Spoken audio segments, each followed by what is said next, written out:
आज दिल्ली के इस मैदान में ये भव्य नज़ारा, ये सुंदर रूप बना है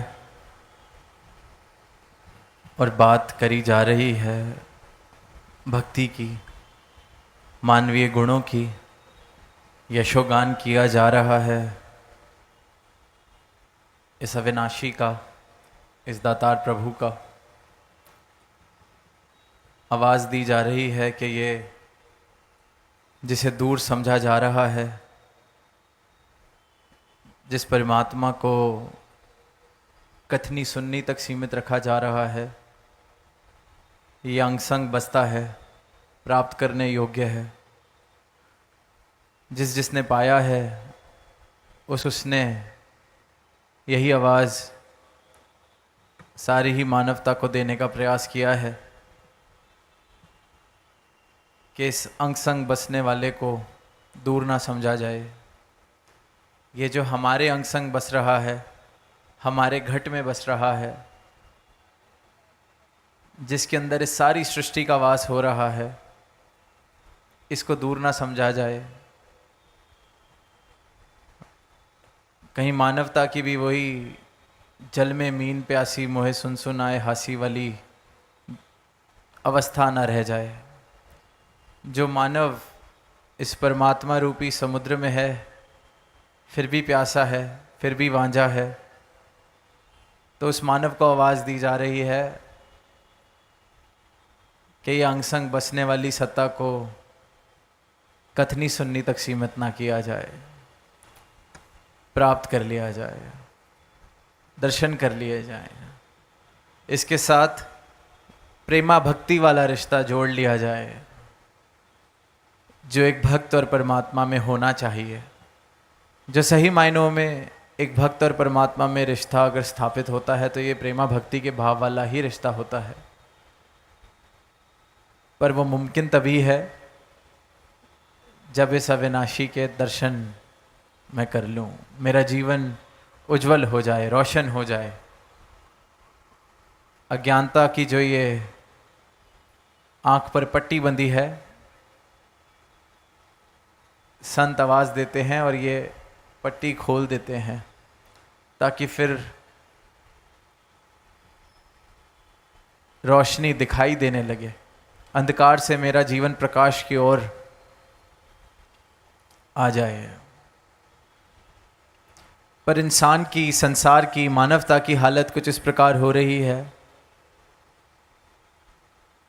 कि जो गुण जिन्हें मानवीय गुण कहा जाता है, जिन्हें दिव्य गुण कहा जाता है, जो ये बात कही जाती है कि परमात्मा ने इंसान को अपनी सर्वश्रेष्ठ योनि की तरह बनाया, अपनी ही छवि में बनाया, अपना रूप इसमें बसता है, तो जो इंसान का मूल स्वभाव है, मूल रूप है, वो ये अविनाशी सत्ता ही है।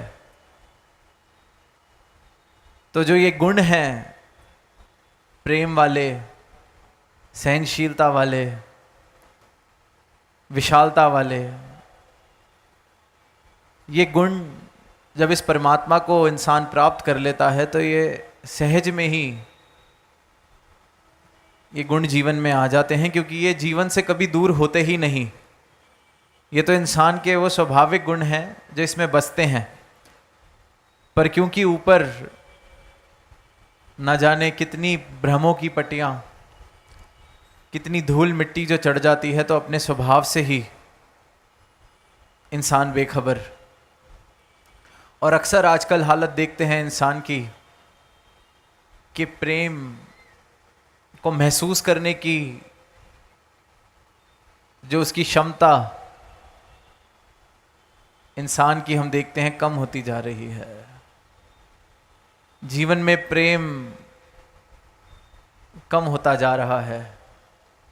अपने मूल स्वभाव, जिससे सारी मानवता का कल्याण होना है, जिस भाव से इस परमात्मा की प्राप्ति होनी है, जिन प्रेम कियो तिन्हीं रब पायो प्रभ पायो, तो वो भाव ऐसे होते जा रहे हैं कि इंसान की रिसेप्टिविटी प्रेम की ओर, सहनशीलता की ओर, हर्षोल्लास की ओर, शुक्राने वाले भावों की ओर कम होती जा रही है। महसूस ही इंसान नहीं कर पा रहा, मानो कि जैसे जड़ जीवित से जड़ होता जा रहा है। प्रेम उसको खुशी नहीं दे रहा। इंसान को ये भ्रम है कि ये संसारिक उपलब्धियां ही शायद खुशी का स्रोत हैं। जैसा जैसा समाज संसार बनता जा रहा है, जिन जिन वस्तुओं की, जिन जिन पदों की, उपलब्धियों की कीमत संसार बढ़ा देता है, उनकी प्राप्ति को ही खुशी, उनकी प्राप्ति से ही लगता है जीवन का कुछ मूल बनेगा। और इसी करके अपने स्वभाव से ये प्रेम, ये अपनत्व, स्वीकृति वाले भावों से दूर होता जा रहा है। और जिस जिस जीवन से ये भाव दूर हो जाते हैं, वो जीवन बेजान हो जाता है, मृतक जैसा जीवन हो जाता है। वो जो पंक्तियां आती हैं कि मृतक कहिए नानका जे प्रीत नहीं भगवंत, कि ऐसे जीवन को मृतक कहा जाए, मरा हुआ कहा जाए, अगर इस भगवंत के लिए प्रीत नहीं है। और अगर भगवंत के लिए प्रीत नहीं है तो फिर जीवन से प्रीत हर चीज में से खत्म होने लगती है। प्रीत के नाम पर, प्रेम के नाम पर सौदेबाजी है। जहां देखते हैं कि किसी जीवन में प्रेम हो तो वहां संसारिक रूपों में, जिसे दुनिया कहे कि बड़ी कमी है, पर वो कमी महसूस नहीं होती क्योंकि प्रेम इतना भरपूर। पर वहीं जहां प्रेम ना हो और सब कुछ हो, जिसको संसार सब कुछ मानता है, वहां फिर भी ऐसे लगता है कि सिर्फ और सिर्फ शिकवे, सिर्फ और सिर्फ और मांग, सिर्फ और सिर्फ एक कंगालता वाले भाव। तो इसलिए कहा गया है कि ऐसे जीवन को मृतक कहा जाए। मृतक कहिए नानका जे प्रीत नहीं भगवंत। और जो इन गुणों की, जो दिव्य गुणों की बहार है, जिसमें मानवता प्रफुल्लित हो सकती है,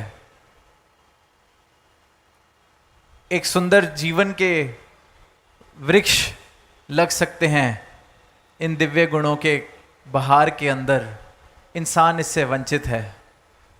जैसे कि एक पेड़ लगा हो और उसकी जड़ें नाकाम हो जाएं जमीन से पानी खींचने के लिए, तो उस पेड़ को पोषण कैसे मिलेगा? इसी प्रकार इंसान इस प्रकार जड़ होता जा रहा है कि प्रेम, स्वीकृति, खुशहाली, ऐसे भाव, मानो कि प्रेम की रिसेप्टिविटी, जैसे दास ने कहा कि इंसान जो जीवन जी रहा है, जो क्षमता थी उसको जड़ कर बैठा है ऐसे भावों को ग्रहण करने की, ऐसे भावों को महत्वता देने की, ऐसे भावों को महसूस करने की। प्रेम महसूस ही नहीं कर पा रहा है इंसान, तो बाहर कहाँ से आएगी?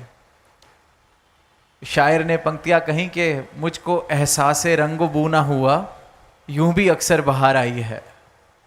बाहर तो आई, पर मुझे ना रंग का एहसास हुआ, ना खुशबू का एहसास हुआ, अक्सर ऐसे ही बाहर आई।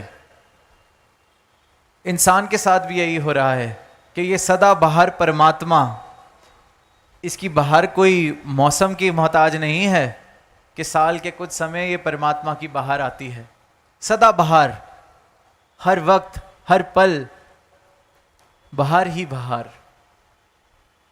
पर इंसानी जीवन ऐसे हैं कि पूरे पूरे जीवन खत्म हो रहे हैं, पूरी पूरी इस शरीर की यात्रा खत्म हो जाती है और एहसासे रंग बू ना हुआ कि ये परमात्मा की ये जो रंग हैं, ये परमात्मा की जो इतनी सुंदर अंग संग रहने वाली ये जो सत्ता है, इसका एहसास ही नहीं मैं कर पाया। इसकी बनाई हुई सृष्टि में इसके रंग ही मैं नहीं देख पाया, इसकी महक ही मुझ तक नहीं पहुंच सकी। मुझको एहसास से रंग बू ना हुआ, यूं भी अक्सर बाहर आई है।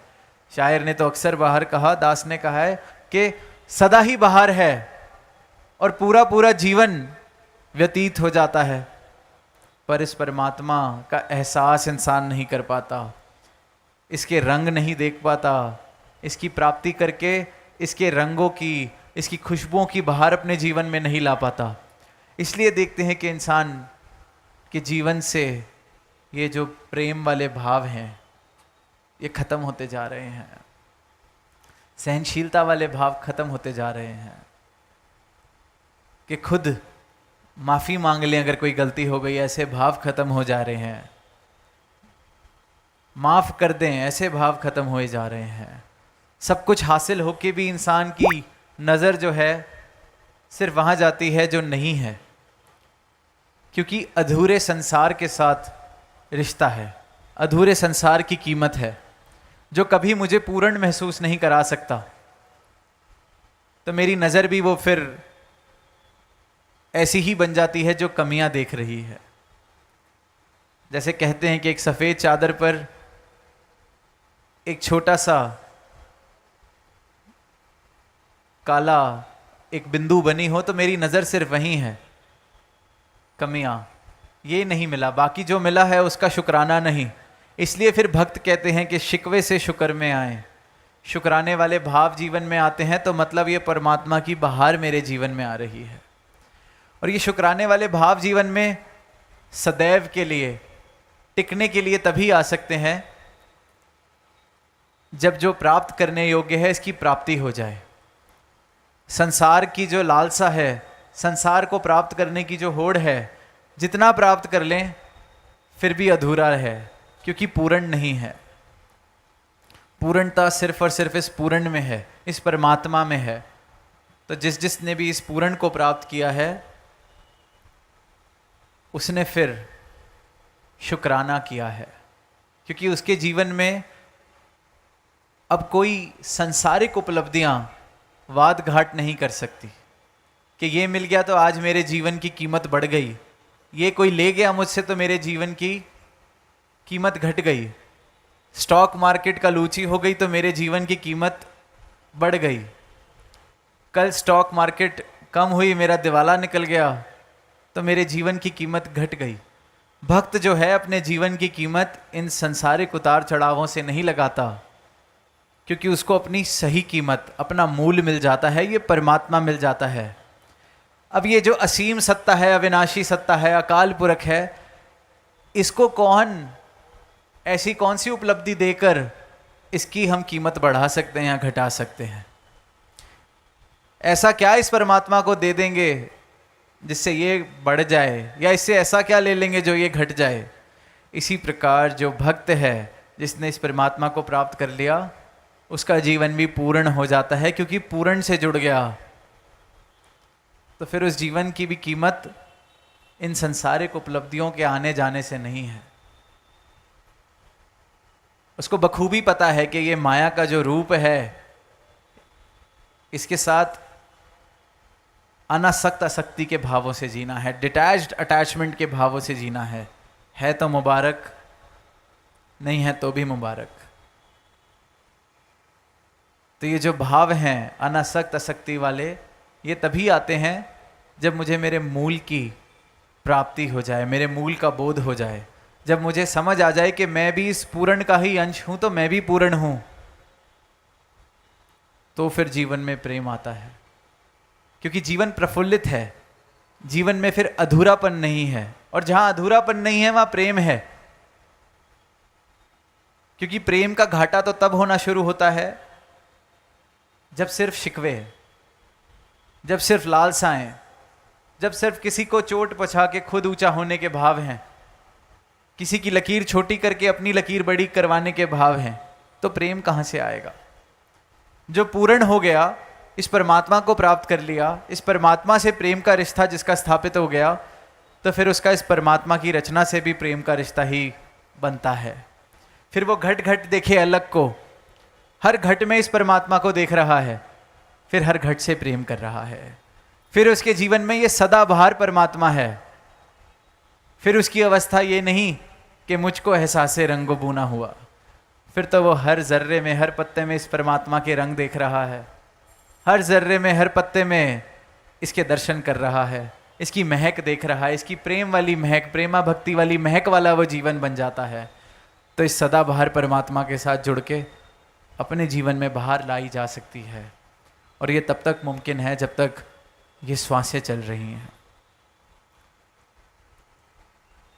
तो जहाँ संतों ने युगों युगों से यही संदेश, यही आवाज़ सारी मानवता को दी कि सदाबहार परमात्मा के दर्शन कर लें, अपने जीवन में बहार ले आएं। क्यों बंजर एक जीवन जिया जा रहा है? ये एक प्रफुल्लित जीवन हो सकता है जहाँ प्रेम के फूल हों, सहनशीलता के फल हों, एक सुंदर हरा भरा संसार बसे प्रेमा भक्ति के आधार पर। क्यों एक बंजर धरती बनाई जा रही है जहाँ गुलजार बनाए जा सकते हैं? तो इन्हीं भावों के साथ समय को देखते हुए दास इजाज़त चाहेगा प्रेम से कहना, धन निरंकार।